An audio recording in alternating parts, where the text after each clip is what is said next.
ओम नमो भगवते वासुदेवाय। स्वागत है आप सभी का हमारे चैनल पर। आज है बृहस्पतिवार और आज के दिन बृहस्पतिवार का व्रत करने से, कथा सुनने से सभी प्रकार की मनोकामनाएं पूर्ण होती हैं। तो आइए शुरू करते हैं बृहस्पति देव की कथा। प्राचीन समय की बात है। भारत में एक राजा राज्य करता था। वह बड़ा प्रतापी और दानी था। वह नित्य प्रति मंदिर में भगवत दर्शन करने जाता था। ब्राह्मण और गुरु की सेवा किया करता था। उसके द्वार से कोई भी याचक निराश होकर नहीं लौटता था। प्रत्येक गुरुवार को व्रत रखता एवं पूजन करता था। हर दिन गरीबों की सहायता करता था। परंतु ये सब बातें उसकी रानी को अच्छी नहीं लगती थी। वह ना व्रत करती और ना किसी को एक भी पैसा दान में देती थी और राजा से भी ऐसा करने को मना किया करती थी। एक समय की बात है। राजा शिकार खेलने वन को चले गए। घर पर रानी और दासी थीं। उस समय गुरु बृहस्पति साधु का रूप धारण करके राजा के दरवाजे पर भिक्षा मांगने आए। साधु ने रानी से भिक्षा मांगी तो वह कहने लगी, हे साधु महाराज, मैं इस दान पुण्य से तंग आ गई हूँ। इस कार्य के लिए तो मेरे पति देवी बहुत हैं। अब आप ऐसी कृपा करें कि सारा धन नष्ट हो जाए और मैं आराम से रह सकूं। साधु रूपी बृहस्पति देव ने कहा, देवी, तुम तो बड़ी विचित्र हो। संतान और धन से कोई दुखी नहीं होता, इसको सभी चाहते हैं। पापी भी पुत्र और धन की इच्छा करता है। अगर तुम्हारे पास धन अधिक है तो भूखे मनुष्यों को भोजन कराओ, प्याऊ लगवाओ, ब्राह्मणों को दान दो, धर्मशालाएं बनवाओ, कुआं, तालाब, बावड़ी, बाग, बगीचों आदि का निर्माण करवाओ, निर्धनों की कुंवारी कन्याओं का विवाह कराओ, साथ ही यज्ञ आदि करो। इस प्रकार के कर्मों से आपके कुल का और आपका नाम परलोक में सार्थक होगा एवं स्वर्ग की प्राप्ति होगी। परंतु रानी साधु की इन बातों से खुश नहीं हुई। उसने कहा, हे साधु महाराज, मुझे ऐसे धन की आवश्यकता नहीं जिसको मैं अन्य लोगों को दान दूं और जिसको रखने और संभालने में ही मेरा सारा समय नष्ट हो जाए। साधु ने कहा, देवी, यदि तुम्हारी ऐसी इच्छा है तो जैसा मैं तुम्हें बताता हूँ तुम वैसा ही करना। बृहस्पतिवार के दिन घर को गोबर से लीपना, अपने केशों को पीली मिट्टी से धोना, केशों को धोते समय स्नान करना, राजा से कहना वह हजामत करवाए, भोजन में मांस मदिरा खाना, कपड़ा धोबी के यहाँ धुलने डालना। इस प्रकार 7 बृहस्पतिवार करने से तुम्हारा सारा धन नष्ट हो जाएगा। ऐसा कहकर साधु महाराज रूपी बृहस्पति देव अंतर्ध्यान हो गए। रानी ने साधु के कहने के अनुसार 7 बृहस्पतिवार वैसा ही करने का विचार किया। साधु के बताए अनुसार करते हुए केवल 3 बृहस्पतिवार ही बीते थे कि उसकी समस्त धन संपत्ति नष्ट हो गई। भोजन के लिए दोनों समय परिवार तरसने लगा, सांसारिक भोगों से दुखी रहने लगा। तब वह राजा रानी से कहने लगा कि हे रानी, तुम यहाँ पर रहो, मैं दूसरे देश में जाता हूँ, क्योंकि यहाँ पर मुझे सभी मनुष्य जानते हैं, इसलिए मैं यहाँ पर कोई कार्य भी नहीं कर सकता। ऐसा कहकर राजा परदेश चला गया। वहाँ जंगल से लकड़ी काट कर लाता और शहर में बेचता। इस तरह जीवन व्यतीत करने लगा। इधर राजा के बिना रानी और दासियां दुखी रहने लगीं। किसी दिन भोजन मिलता और किसी दिन जल पीकर ही रह जाती। एक समय रानी और दासियों को 7 दिन बिना भोजन के व्यतीत हो गए तो रानी ने अपनी दासी से कहा, दासी, यहाँ पास के नगर में मेरी बहन रहती है, वह बहुत धनवान है। तू उसके पास जा और वहाँ से 5 सेर बेझर मांग कर ले आ, जिससे कुछ समय के लिए गुजर हो जाएगी। दासी रानी की बहन के पास गई। रानी की बहन उस समय पूजा कर रही थी। बृहस्पतिवार का दिन था। दासी ने रानी की बहन से कहा, रानी जी, मुझे आपकी बहन ने भेजा है, मुझे 5 सेर बेजर दे दो। दासी ने ये बात अनेक बार कही, परंतु रानी की बहन ने कोई उत्तर नहीं दिया, क्योंकि वह उस समय बृहस्पतिवार की कथा सुन रही थी। जब दासी को रानी की बहन से कोई उत्तर नहीं मिला तो वह बहुत दुखी हुई और उसे क्रोध भी आया। वह लौटकर रानी से बोली, रानी, आपकी बहन तो बहुत ही धनी स्त्री है, छोटे लोगों से तो बात भी नहीं करती। मैंने उससे कहा तो उसने मुझे कोई उत्तर नहीं दिया। मैं वापस चली आई। रानी बोली, दासी, इसमें उसका कोई दोष नहीं है। जब बुरे दिन आते हैं तब कोई सहारा नहीं देता। अच्छे बुरे का पता विपत्ति में ही लगता है। अब तो जो ईश्वर की इच्छा होगी वही होगा। ये सब तो हमारे भाग्य का दोष है। उधर रानी की बहन ने सोचा कि मेरी बहन की दासी आई थी, परंतु मैं उससे नहीं बोली। इससे वह बहुत दुखी हुई होगी। कथा सुनकर विष्णु भगवान का पूजन समाप्त करके वह अपनी बहन के घर आई और कहने लगी, बहन, मैं बृहस्पतिवार का व्रत कर रही थी, तुम्हारी दासी गई, परंतु जब तक कथा होती है तब तक ना उठते हैं और ना बोलते हैं, इसलिए मैं नहीं बोली। कहो दासी, क्यों गई थी? तो रानी बोली, बहन, हमारे घर पर अनाज नहीं था। वैसे तुमसे कोई बात छुपी नहीं है, इस कारण मैंने दासी को तुम्हारे पास 5 सेर बेजल लेने के लिए भेजा था। रानी की बहन बोली, बहन देखो, बृहस्पति भगवान सबकी मनोकामना पूरी करते हैं, देखो शायद तुम्हारे घर में अनाज रखा हो। ऐसा सुनकर दासी घर के अंदर गई तो वहां पर उसे एक घड़ा बेझर का भरा मिल गया। तो उसे बड़ी हैरानी हुई, क्योंकि उसने एक एक बर्तन देख लिया था। उसने बाहर आकर रानी को बताया। दासी अपनी रानी से कहने लगी, रानी देखो, वैसे जब हमको अन्न नहीं मिलता तो हम रोज ही व्रत करते हैं। अगर इनसे व्रत की विधि और कथा पूछ ली जाए तो उसे हम भी किया करेंगे। दासी के कहने पर रानी ने अपनी बहन से बृहस्पतिवार व्रत के बारे में पूछा। तो उसकी बहन ने बताया, बृहस्पतिवार के व्रत में चने की दाल और मुनक्का से विष्णु भगवान का केले की जड़ में पूजन करें और दीपक जलाएं, पीला भोजन करें तथा कथा सुनें। इस प्रकार करने से गुरु भगवान प्रसन्न होते हैं, अन्न, पुत्र, धन देते हैं और सभी मनोकामना पूर्ण करते हैं। व्रत और पूजन की विधि बताकर रानी की बहन अपने घर लौट आई। रानी और दासी दोनों ने निश्चय किया कि बृहस्पति देव भगवान का पूजन अवश्य करेंगे। 7 रोज के बाद जब बृहस्पतिवार आया तो उन्होंने व्रत रखा। घुड़साल में जाकर चना और गुड़ बीन लाई तथा उसकी दाल से केले की जड़ तथा विष्णु भगवान का पूजन किया। अब पीला भोजन कहाँ से आए? दोनों बड़ी दुखी हुई, परंतु उन्होंने व्रत किया था, इस कारण बृहस्पति भगवान प्रसन्न थे। एक साधारण व्यक्ति के रूप में वे 2 थालों में सुंदर पीला भोजन लेकर आए और दासी को देकर बोले, दासी, यह भोजन तुम्हारे और रानी के लिए है, तुम दोनों भोजन करना। दासी भोजन पाकर बड़ी प्रसन्न हुई और रानी से बोली, रानी जी भोजन कर लो।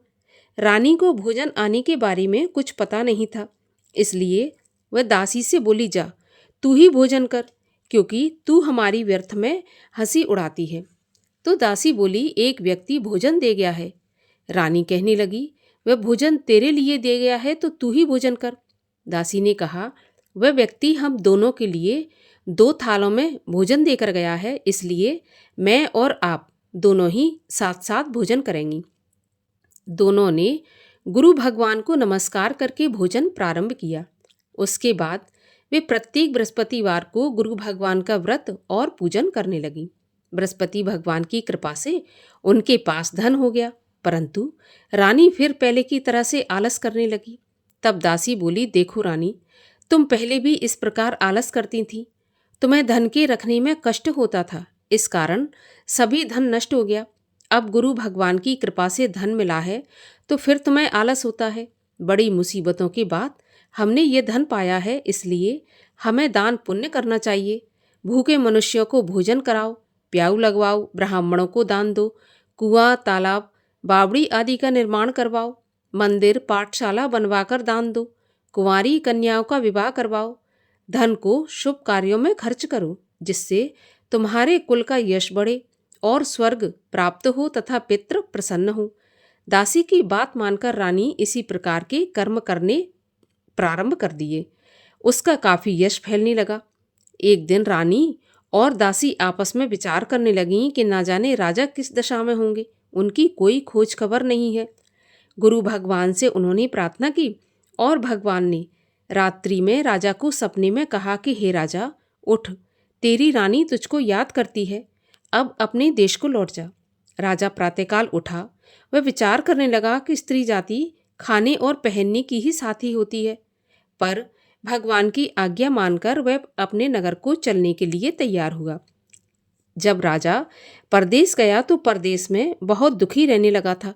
प्रतिदिन जंगल से लकड़ी बीन कर लाता और उसे शहर में बेचकर अपने दुखी जीवन को बड़ी कठिनता से व्यतीत करता था। एक दिन राजा दुखी हो अपनी पुरानी बातों को याद करके रोने लगा।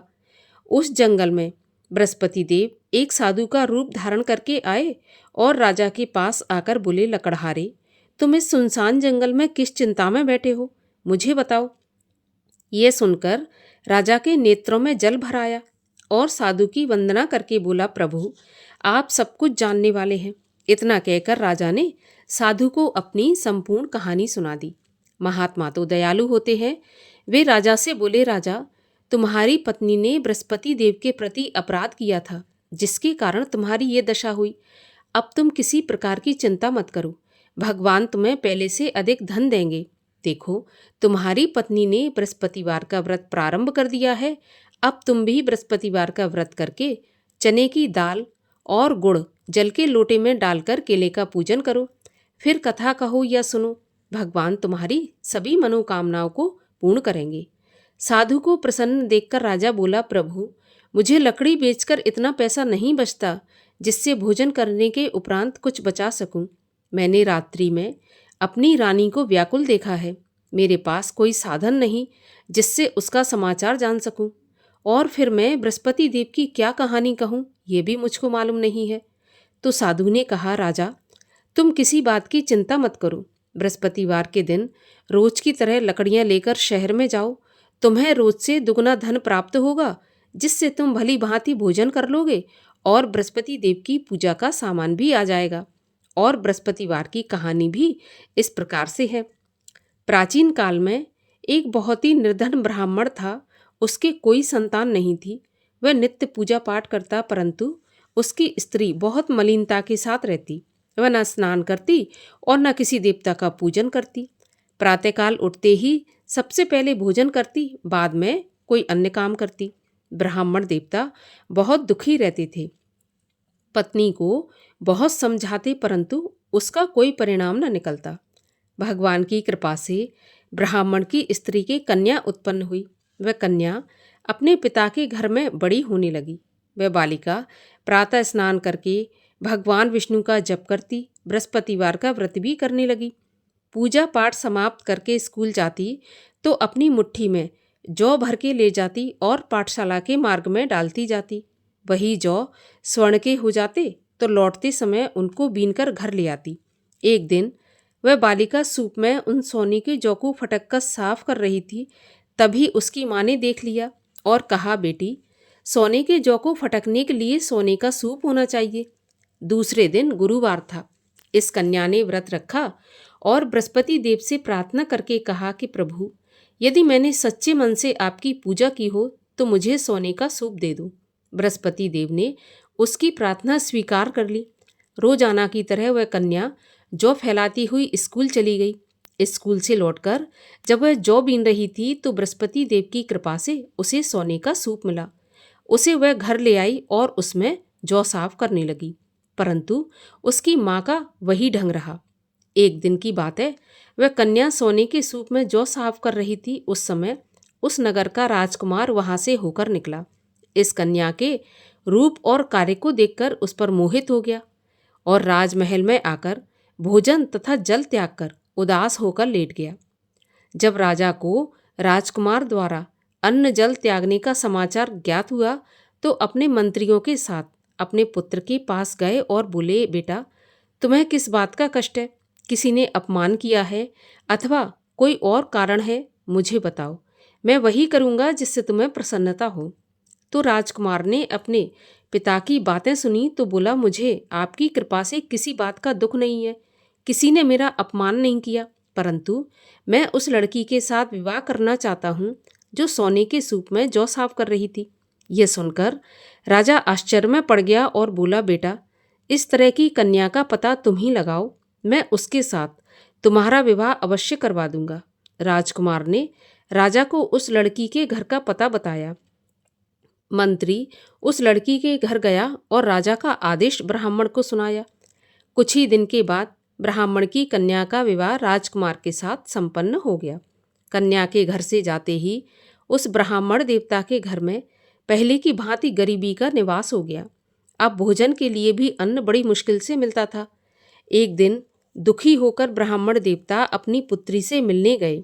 बेटी ने पिता की दुखी अवस्था को देखा और अपनी माँ का समाचार पूछा तो ब्राह्मण ने सारा हाल कह दिया। कन्या ने बहुत सा धन देकर अपने पिता को विदा कर दिया। इस तरह ब्राह्मण का कुछ समय सुखपूर्वक व्यतीत हो गया, लेकिन कुछ दिन के बाद फिर वही हाल हो गया। ब्राह्मण फिर अपनी कन्या के यहाँ गया और सभी हाल कहा तो पुत्री बोली, पिताजी आप माताजी को यहाँ लिवा लाओ, मैं उन्हें विधि बता दूंगी जिससे गरीबी दूर हो जाएगी।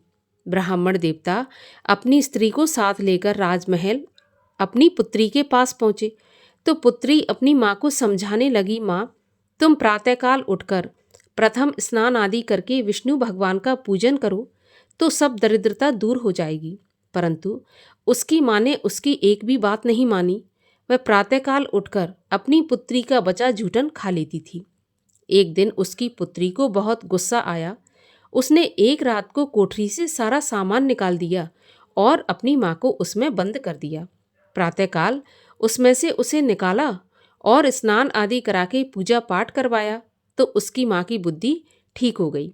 इसके बाद वह नियम से पूजा पाठ करती और प्रत्येक बृहस्पतिवार को व्रत भी रखने लगी। इस व्रत के प्रभाव से उसकी माँ भी बहुत धनवान तथा पुत्रवती हो गई और बृहस्पति देवता के प्रभाव से स्वर्ग को गई। वह ब्राह्मण भी सुखपूर्वक इस लोक का सुख भोग कर स्वर्ग को प्राप्त हुआ। इस तरह कहानी कहकर साधु देवता वहां से अंतर ध्यान हो गए। धीरे धीरे समय व्यतीत होने पर फिर बृहस्पतिवार का दिन आया। राजा जंगल से लकड़ी काटकर किसी शहर में बेचने गया तो उसे उस दिन और दिनों से अधिक पैसा मिला।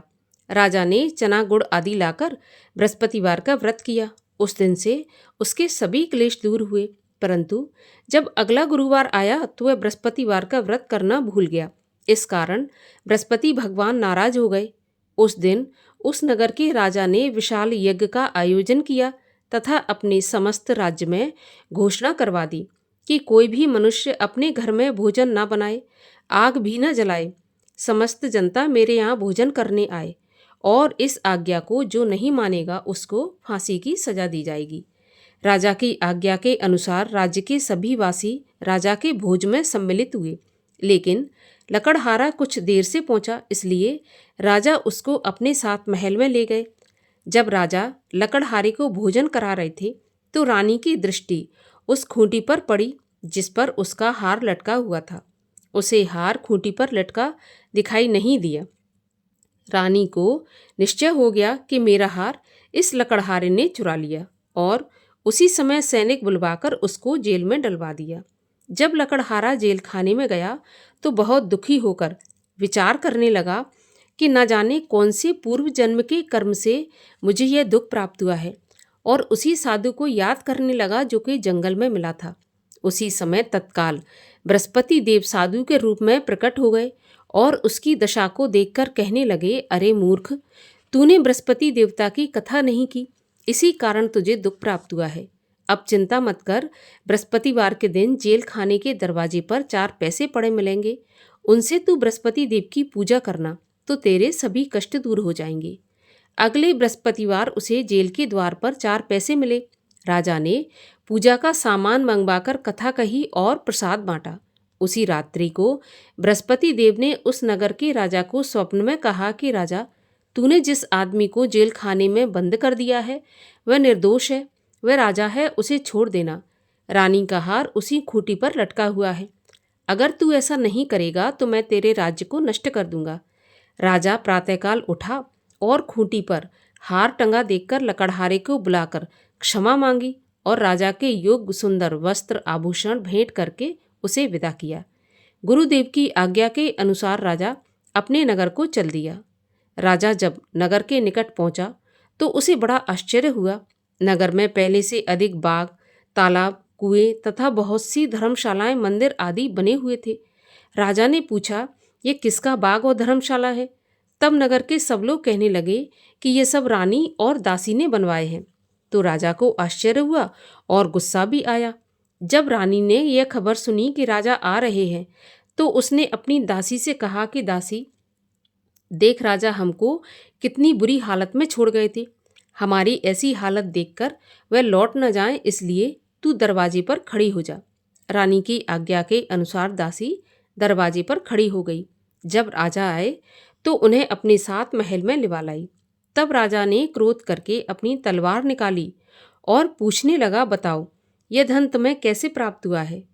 तब रानी ने बताया, हमें यह सब धन बृहस्पति देव के व्रत के प्रभाव से प्राप्त हुआ है। राजा ने निश्चय किया, 7 रोज बाद तो सभी बृहस्पति देव का पूजन करते हैं, परंतु मैं रोजाना दिन में 3 बार कथा कहा करूंगा और रोज व्रत किया करूंगा। अब हर समय राजा के दुपट्टे में चने की दाल बंधी रहती और दिन में 3 बार कथा कहता। एक दिन राजा ने विचार किया कि चलो अपनी बहन के यहाँ हो आऊं। इस तरह निश्चय कर राजा घोड़े पर सवार हो अपनी बहन के यहाँ चल दिया। मार्ग में उसने देखा कि कुछ आदमी एक मुर्दे को लिए जा रहे हैं। उन्हें रोककर राजा कहने लगा, अरे भाइयों, मेरी बृहस्पतिवार की कथा सुन लो। तो वे बोले, लो, हमारा तो आदमी मर गया, इसको अपनी कथा की पड़ी है। परंतु कुछ आदमी बोले कि अच्छा कहो, हम तुम्हारी कथा भी सुनेंगे। राजा ने दाल निकाली और कथा कहनी शुरू कर दी। जब कथा आदि हुई थी तो मुर्दा हिलने लगा और जब कथा समाप्त हुई तो राम राम करके वह मुर्दा उठकर खड़ा हो गया। राजा आगे बढ़ा, उसे चलते चलते शाम हो गई। आगे मार्ग में उसे एक किसान खेत में हल चलाता मिला। राजा उससे बोला, अरे भैया, तुम मेरी बृहस्पतिवार की कथा सुन लो। तो किसान बोला, जब तक मैं तेरी कथा सुनूंगा तब तक 4 हरैया जोत लूंगा। जा अपनी कथा किसी और को सुनाना। राजा आगे चलने लगा। राजा के हटते ही बैल पछाड़ खाकर गिर गए और किसान के पेट में बहुत जोर से दर्द होने लगा। उसी समय किसान की पत्नी रोटी लेकर आई। उसने जब यह देखा तो अपने पुत्र से सब हाल पूछा और बेटे ने सभी हाल बता दिया। तो बुढ़िया दौड़ी दौड़ी उस घुड़सवार के पास गई और उससे बोली, मैं तेरी कथा सुनूंगी, तू अपनी कथा मेरे खेत पर चलकर ही कहना। राजा ने लौटकर बुढ़िया के खेत पर जाकर कथा कही, जिसके सुनते ही बैल उठकर खड़े हो गए तथा किसान के पेट का दर्द भी बंद हो गया। राजा अपनी बहन के घर पहुंच गया। बहन ने भाई की खूब मेहमानी की। दूसरे रोज प्रातःकाल राजा जगा तो वह देखने लगा कि सब लोग भोजन कर रहे हैं। राजा ने अपनी बहन से पूछा, ऐसा कोई मनुष्य है जिसने भोजन नहीं किया हो, जो मेरी बृहस्पतिवार की कथा सुन ले? तो बहन बोली, भैया, यह देश ऐसा ही है। पहले यहाँ के लोग भोजन करते हैं, बाद में अन्य काम करते हैं। अगर पड़ोस में कोई हो तो मैं देख कर आती हूँ। ऐसा कहकर बहन देखने चली गई, परंतु उसे कोई ऐसा व्यक्ति नहीं मिला जिसने भोजन नहीं किया हो। अतः वह एक कुम्हार के घर गई जिसका लड़का बीमार था। उसे मालूम हुआ कि उनके यहाँ 3 रोज से किसी ने भोजन नहीं किया। तो रानी ने अपने भाई की कथा सुनने के लिए कुम्हार से कहा और वह कुम्हार तैयार हो गया। राजा ने जाकर बृहस्पतिवार की कथा कही, जिसको सुनकर उसका लड़का ठीक हो गया। अब तो राजा की प्रशंसा होने लगी। एक दिन राजा ने अपनी बहन से कहा कि बहन, हम अपने घर को जाएंगे, तुम भी तैयार हो जाओ। तो राजा की बहन ने अपनी सास से अपने भाई के साथ जाने की आज्ञा मांगी। तो सास बोली कि चली जा, परंतु अपने लड़कों को मत ले जाना, क्योंकि तेरे भाई के तो कोई संतान नहीं है। बहन ने अपने भाई से कहा, भैया, मैं तो चलूंगी पर कोई बालक नहीं जाएगा। राजा ने कहा, जब कोई बालक नहीं चलेगा तो तुम क्या करोगी? बड़े दुखी मन से राजा अपने नगर को लौट आया। राजा ने अपनी रानी से कहा, हम निर्वंशी राजा हैं, हमारा मुंह देखने का भी धर्म नहीं है, और बिना भोजन आदि किए शैया पर लेट गया। रानी बोली, हे प्रभु, बृहस्पति देव ने हमें सब कुछ दिया है, वे हमें संतान भी अवश्य देंगे। उसी रात को बृहस्पति देव ने राजा को स्वप्न में कहा, राजा उठ, सभी सोच त्याग दे, तेरी रानी गर्भवती है। राजा को यह जानकर बड़ी खुशी हुई और 9वें महीने रानी के गर्भ से एक सुंदर पुत्र पैदा हुआ। तब राजा बोला, हे रानी, स्त्री बिना भोजन के रह सकती है, परंतु बिना कहे नहीं रह सकती। जब मेरी बहन आए तो तुम उससे कुछ कहना मत। तो रानी ने सुनकर हाँ कर दी। जब राजा की बहन ने यह शुभ समाचार सुना तो बहुत खुश हुई और बधाई लेकर अपने भाई के यहाँ आई। तभी रानी ने कहा, घोड़ा चढ़ाकर नहीं आई, गधा चढ़ी आई। तो राजा की बहन बोली, भाभी, मैं इस प्रकार ना कहती तो तुम्हें औलाद कैसे मिलती? बृहस्पति देव ऐसे ही है, जैसी जिसके मन में कामना है सभी को पूर्ण करते हैं। जो सद्भावना पूर्वक बृहस्पतिवार का व्रत करता है एवं कथा पढ़ता है अथवा सुनता है और दूसरों को सुनाता है, बृहस्पति देव उसकी सभी मनोकामना पूर्ण करते हैं। बृहस्पति देव उनकी सदैव रक्षा करते हैं। जो संसार में सद्भावना से गुरुदेव का पूजन एवं व्रत सच्चे हृदय से करते हैं, उनकी सभी मनोकामनाएं पूरी होती हैं।